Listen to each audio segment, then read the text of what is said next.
If your young birds are between 21 to 30 days old and have left the nest, they should be placed in their own compartment where they can learn social behavior with their fellow flock mates. Soon, their training will begin, which will include teaching them to return to the trap or entrance of the loft, come to your call, fly around the loft, learn where to perch, and where not to, such as on your neighbor's house, and eventually road training. When you feed your birds, it's important to use a consistent whistle or call that your birds can associate with being fed. It's best to choose a method that other members of your family can also use. Doing this every day, all year round, with all of your birds will pay off on race day and will also help you to bring down any birds that become spooked or fly away. Once your young birds are active and able to perch higher up in the loft, it's time to introduce them to the outside world. However, it's important not to let them out on a full stomach and to make sure they are supervised, as hawks may see them as easy prey and cause a major setback. Additionally, if you wait too long to let them out for the first time, they may be too strong on the wing and may fly away before they can properly control themselves, which is a common cause of flyaways. The best way to introduce them to the outside world is to create a Sputnik cage on top of the landing board. This allows you to place them on the landing board and have them maneuver through your trapping system. It also allows you to let them out a little earlier while protecting them from predators like hawks. After a few days of learning the trapping system, you can let them out on their own. Once your young birds are comfortable in the loft and taking higher perches, it's time to start roof training. You can let them out on the roof without the Sputnik cage, as long as they aren't too strong on the wing. They will explore their new surroundings and peck at everything like curious toddlers. Make sure they are not let out on a full stomach. After a designated time, call them in for dinner. Don't put the full amount of feed in the feeder, as some birds may not come in and the first ones to the feeder may eat too much. The important thing is to get them trained to come in when called, so they can be disciplined to come in when needed for morning or evening training tosses, or quickly upon arrival from a race. Keeping a consistent routine is important for training. If you deviate from their routine, they will let you know. They will come find you if you miss a feeding time. When they're properly fed, they will try to get into the trap and get inside to eat. Some may be confused and walk to the edge of the roof where the walk-in door is located. Be patient, they will learn. You may have one or two stay out overnight, but after a few days, all young birds will know how to get inside the loft and trap. In this training section, the focus is on roof training for young pigeons. Before letting them out, it is important to ensure they are not too full and to supervise them to prevent hawk attacks. A Sputnik cage can be used to introduce them to the outside world earlier and protect them from predators.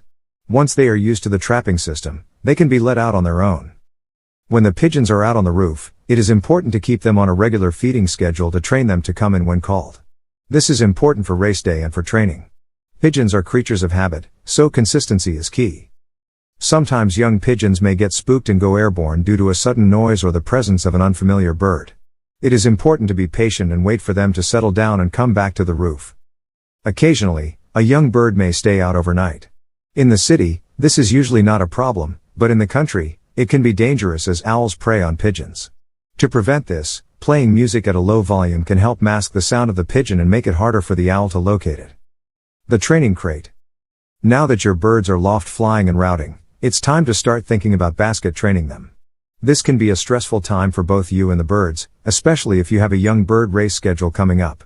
While many training guides skip over this step, it's important to introduce your birds to the training crate before you start training them. To do this, place your birds in the training crates and leave them alone for an hour or more. This will give them time to get used to the cramped quarters and unfamiliar surroundings. Keep in mind that the birds may fight if they feel another bird is too close to them, so it's important to give them enough space to settle down. By introducing your birds to the training crate early on, you'll help them get familiar with this new environment before you start training them. This can make the whole training process less stressful for both you and your birds. Road training is an important step in conditioning and preparing racing pigeons for competition. The first goal of road training is to teach the birds about their surrounding area. It's recommended to start road training in the direction that you plan to race from. The second goal is to condition the birds gradually, building up their strength and endurance over time. To start, release the birds approximately 1 mile from the loft. Finding a good release site can be difficult, but it's important to find a location that is free of obstacles like wires, trees, buildings, and fences.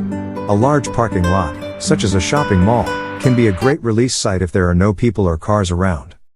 Give the birds at least 3 tosses from this location, ensuring that they are heading straight back home. It's important not to release them after they have eaten, as food is the only motivator for them to return home at this point.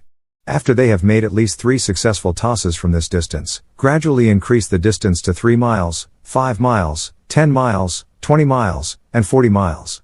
Do not jump to the next distance until the birds have made at least 3 successful tosses at each training location.